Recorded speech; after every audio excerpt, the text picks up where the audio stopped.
हरिपुर गांव में अर्जुन, विक्रम, नीलू और सूरज नाम के 4 भाई रहा करते थे। चारों भाई एक दूसरे से बहुत प्रेम करते थे और हमेशा एक साथ रहते थे। विक्रम, नीलू, सूरज, इधर आओ और मेरी बात ध्यान से सुनो।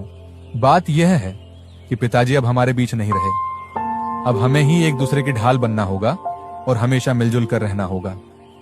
हाँ भैया, आप बिल्कुल ठीक कह रहे हैं। मैं आपकी बात से सहमत हूँ। हाँ भैया, आप चिंता मत कीजिए, हम सब हमेशा एक साथ रहेंगे।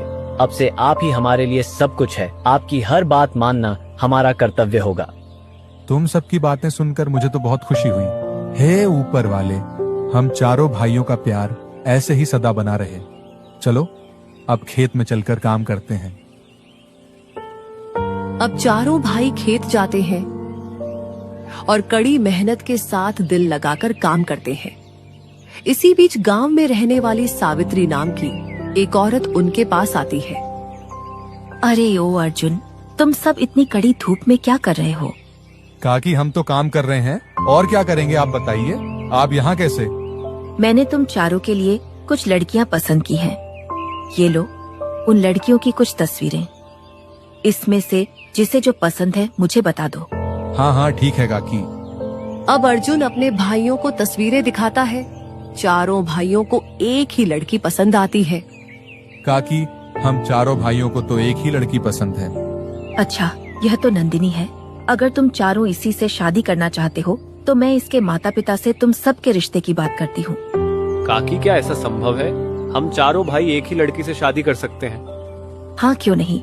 आखिर द्रौपदी के भी तो 5 पति थे, तुम लोग तो फिर भी 4 हो। इतना कहकर सावित्री वहाँ से चली जाती है। अगले दिन सावित्री उन चारों भाइयों के घर पहुँचती है। अर्जुन, विक्रम, नीलू, सूरज, जल्दी से बाहर आओ। तुम लोगों के लिए एक बहुत बड़ी खुशखबरी है।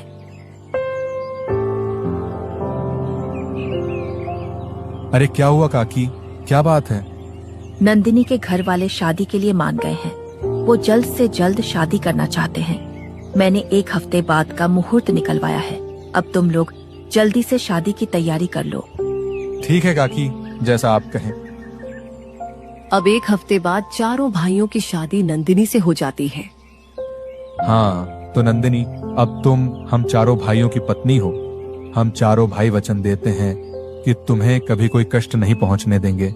हम तुम्हें हर वो सुख देंगे जिसकी तुम हकदार हो। हाँ बिल्कुल, भैया ठीक कह रहे हैं। तुम्हें कभी किसी भी चीज की जरूरत हो तो हम चारों में से किसी से भी बेझिझक कह सकती हो। आप चारों ने मुझे अपनी पत्नी स्वीकार किया, ये मेरे लिए सौभाग्य की बात है। मैं भी वचन देती हूँ कि एक पत्नी के रूप में, एक बहू के रूप में और एक बेटी के रूप में इस घर की मर्यादा बनाए रखूंगी। अब नंदिनी चारों भाइयों के साथ खुशी खुशी रहने लगती है। कुछ महीने गुजरते जाते हैं। एक दिन नंदिनी खेत जाती है। अजी सुनिए, मैं आपके लिए खाना लेकर आई हूँ। अरे तुमने यहाँ आने का कष्ट क्यों किया? मेरे कारण तुम्हें इतनी दूर चलकर आना पड़ा। अरे प्राणनाथ, आपकी सेवा करना तो मेरा कर्तव्य है। मेरे होते हुए आप भूखे पेट काम करें, ऐसा मैं कभी होने नहीं दूंगी। अब नंदिनी सूरज को खाना खिलाकर वापस घर लौट आती है। शाम हो जाती है, लेकिन सूरज अब तक घर नहीं लौटता। भैया, ये सूरज अभी तक घर वापस क्यों नहीं आया? अरे उसने तो सुबह ही काम खत्म कर लिया था। अब न जाने वो कहाँ रह गया। हाँ बात तो सही है। आज से पहले तो उसने कभी ऐसा नहीं किया। नंदिनी, तुम उसे खाना खिलाने गई थी, तो क्या तुम्हें पता है कि वो कहाँ हो सकता है? नहीं नहीं, मैं तो उन्हें खाना खिलाकर वापस आ गई थी। मुझे कुछ नहीं पता। चलो भैया, हम लोग चलकर उसे ढूंढते हैं। अब तीनों भाई सूरज की तलाश में निकल पड़ते हैं। सूरज को ढूंढते ढूंढते तीनों एक घने जंगल के पास जा पहुंचते हैं। अरे अब तो रात भी हो गई और सूरज का कुछ पता भी नहीं चला। ना जाने मेरा भाई कहाँ चला गया, ना जाने वो किस हाल में होगा। क्या बताऊं मैं, कहाँ चला गया? कितनी देर हो गई उसे ढूंढते हुए, पर उसका कुछ पता नहीं चल पा रहा। चलिए भैया, घर चलते हैं। रात को इस सुनसान जगह पर रुकना ठीक नहीं है। हाँ, नीलू ठीक कह रहा है भैया। चलिए चलते हैं। हम कल फिर से आ जाएंगे सूरज को ढूंढने के लिए। विक्रम की बात मानकर अर्जुन और नीलू घर वापस लौट जाते हैं। सूरज के गायब होने के कारण अर्जुन रात भर सो नहीं पाता।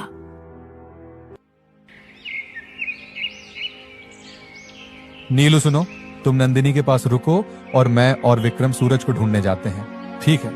भैया मैं भी आपके साथ चलता हूँ। बिल्कुल नहीं नीलू, हमें ना जाने कितना समय लग जाए आने में, और यहाँ घर पे नंदिनी अकेली भी तो है, उसके साथ भी किसी एक का रहना जरूरी है, समझ गए? हाँ ठीक है भैया, जैसा आप कहें। अब अर्जुन और विक्रम सूरज को ढूंढने चले जाते हैं। इधर नंदिनी नीलू के साथ घर पर होती है। अजी सुनिए, मैंने खाना बना दिया है, आप बैठो, मैं खाना लेकर आती हूँ, फिर साथ मिलकर खाते हैं। नहीं नंदिनी, मुझे भूख नहीं है। अरे जब से मेरा भाई गायब हुआ है, मेरी भूख प्यास सब मर गई है। अरे आप चिंता क्यों करते हैं, वो जल्दी ही मिल जाएंगे। ऐसे भूखे रहने से तो वो मिलेंगे नहीं। चलिए खाना खा लीजिए, वरना मैं भी नहीं खाऊंगी। अच्छा ठीक है, मेरे कारण तुम भूखी रहो, ऐसा कैसे हो सकता है? चलो खाना खाते हैं। नीलू यह कहकर अब खाना खाने लगता है। इधर अर्जुन और विक्रम सूरज को ढूंढते हुए कभी नदी किनारे तो कभी पहाड़ों की तरफ भटकते हैं, लेकिन उनको आज भी सूरज का कुछ पता नहीं चलता। ये सूरज आखिरकार बिना बताए जा कहाँ सकता है? उसने पहले तो कभी ऐसा नहीं किया, समझ नहीं आता, कहीं वो किसी खतरे में तो नहीं है। भैया सुनिए सुनिए, क्या आपको कुछ सुनाई दे रहा है? जैसे कोई मंत्र पढ़ रहा हो। हाँ, लेकिन इस घने जंगल में कौन हो सकता है? चलो चलकर देखते हैं, क्या पता वहां सूरज हो।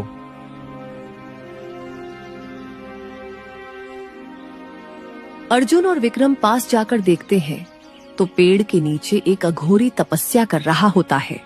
भैया ये तो कोई अघोरी लगता है। हाँ विक्रम, हमें यहाँ ज्यादा देर तक नहीं रुकना चाहिए। अगर कहीं हमारी वजह से इनकी तपस्या भंग हो गई तो कहीं ये हमें श्राप ना दे दे। चलो यहाँ से चलते हैं।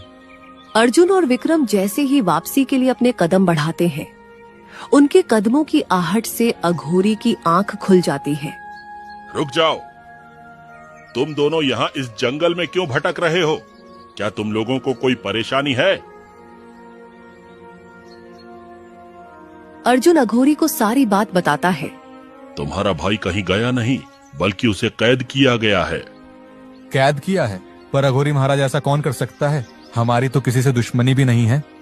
यह काम किसी और का नहीं, बल्कि तुम्हारी पत्नी का है। क्या? ये आप क्या कह रहे हैं अघोरी महाराज? भला वो ऐसा क्यों करेगी? क्योंकि वो कोई इंसान नहीं, बल्कि एक चुड़ैल है, और वो आने वाले पूर्णिमा में इंसानों को खाकर अपनी भूख मिटाती है। अर्जुन और विक्रम ये सब सुनकर दंग रह जाते हैं। तो अघोरी महाराज, अब हम क्या करें? हम उस चुड़ैल से कैसे निपटें? हमारा एक और भाई उसके साथ घर पे है। चिंता मत करो, तुम्हारे भाइयों को कुछ नहीं होगा। आओ मेरे साथ आओ। अब अर्जुन और विक्रम दोनों अघोरी के पीछे जाते हैं। बस तुम दोनों यहीं रुको। खुल जा सिमसिम, खुल जा सिमसिम। अघोरी के इतना कहते ही पास के पेड़ में एक दरवाजा खुलता है और उसमें से आवाज आती है, कहो क्या मदद चाहिए? कहो अर्जुन कि तुम्हें उस चुड़ैल को मारने का हथियार चाहिए। हमें उस चुड़ैल को मारने का हथियार चाहिए। चुड़ैल को केवल जादुई शस्त्र से मारा जा सकता है। अगर तुम्हें वो जादुई शस्त्र चाहिए तो मेरे एक सवाल का जवाब देना होगा। ठीक है, मैं तैयार हूँ, पूछो जो पूछना है। तो बताओ, ऐसी कौन सी चीज है जो बिना किसी शस्त्र के लोगों के दिल पर वार कर सकती है? जुबान से निकले कड़वे बोल लोगों के दिल पर वार करते हैं। हाँ, सही जवाब। ये लो जादुई शस्त्र, इसे उस चुड़ैल के सीने में उतार देना, चुड़ैल मर जाएगी। धन्यवाद अघोरी महाराज, आप ना होते तो हमें यह बात कभी पता ही नहीं चलती कि हमारी पत्नी एक चुड़ैल है।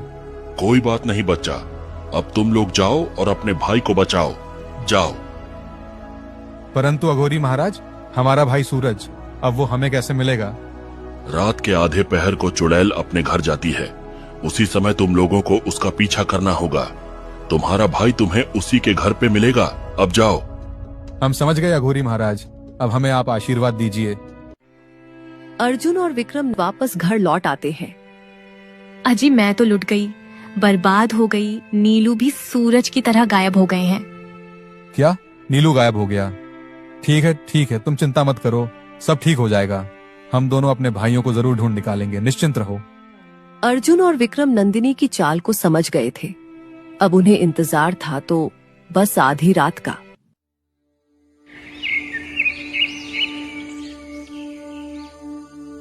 भैया भैया उठिए, रात की आधी पहर हो गई है। अर्जुन नंदिनी का पीछा करने के लिए उठ तो जाता है, पर मन ही मन वो इस बात से उदास था कि नंदिनी एक चुड़ैल है। दोनों नंदिनी के पीछे जाते हैं और देखते हैं कि नंदिनी घने जंगल में एक पुरानी सी झोपड़ी में जाती है। चलो झोपड़ी में झांक कर देखते हैं।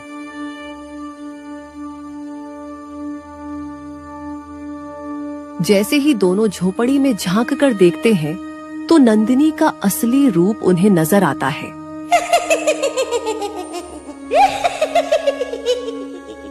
भैया ये तो अपने असली रूप में आ गई। अघोरी महाराज ने तो सही कहा था कि ये एक चुड़ैल है। ये तो कितनी भयानक है। यकीन नहीं आता कि आज तक हम इस चुड़ैल के साथ रह रहे थे। भैया वो देखो, हमारे भाई सूरज और नीलू, चलो उन्हें छुड़ाने चलते हैं। अब दोनों भाई झोपड़ी के अंदर जाते हैं। तुम दोनों यहाँ कैसे आए? तुम्हारा पीछा करते हुए आए हैं। तुम्हें क्या लगा कि तुम्हारा सच हमें कभी पता नहीं चलेगा? तुमने हमारे प्रेम का नाजायज फायदा उठाया है। हम कभी सोच भी नहीं सकते थे कि तुम एक चुड़ैल निकलोगी। छोड़ दो मेरे भाइयों को और चली जाओ हमारी जिंदगी से। ऐसे कैसे छोड़ दूं? अब तुम लोगों को मेरी असलियत पता चल ही गई है, तो मैं तुम लोगों को भी कैद कर लेती हूँ। तू हमारा कुछ नहीं बिगाड़ सकती है चुड़ैल। अब तुम्हारा खेल खत्म हुआ।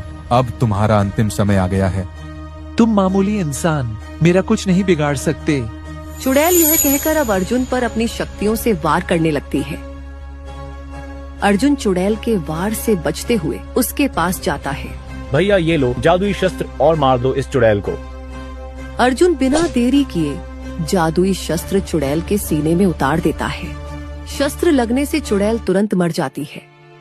चुड़ैल के मरते ही सूरज और नीलू दोनों आजाद हो जाते हैं। भैया मुझे खुशी है कि मुझे आप लोगों जैसे इतने चाहने वाले भाई मिले। अगर आप दोनों ना होते तो हमारा क्या होता। हाँ भैया, इस चुड़ैल ने तो हम चारों को बेवकूफ बना रखा था। हमने कभी सोचा भी नहीं था कि इतनी सुंदर लड़की एक चुड़ैल भी हो सकती है। बस शांत हो जाओ और पिछली बातों को भूल जाओ। ये सोचो कि कभी हमारी शादी हुई ही नहीं थी, क्योंकि बुरी चीजें जितनी जल्दी भुला दी जाए उतना अच्छा होता है। अब चारों भाई हंसी खुशी फिर से एक साथ रहने लगते हैं। किसी भी नए रिश्ते में जुड़ने से पहले उसके बारे में अच्छे से जांच पड़ताल जरूर कर लेनी चाहिए, नहीं तो वो अनजान रिश्ता बाद में हमारे लिए खतरा भी बन सकता है, जिस तरह नंदिनी उन चारों के लिए बाद में खतरा बन जाती है।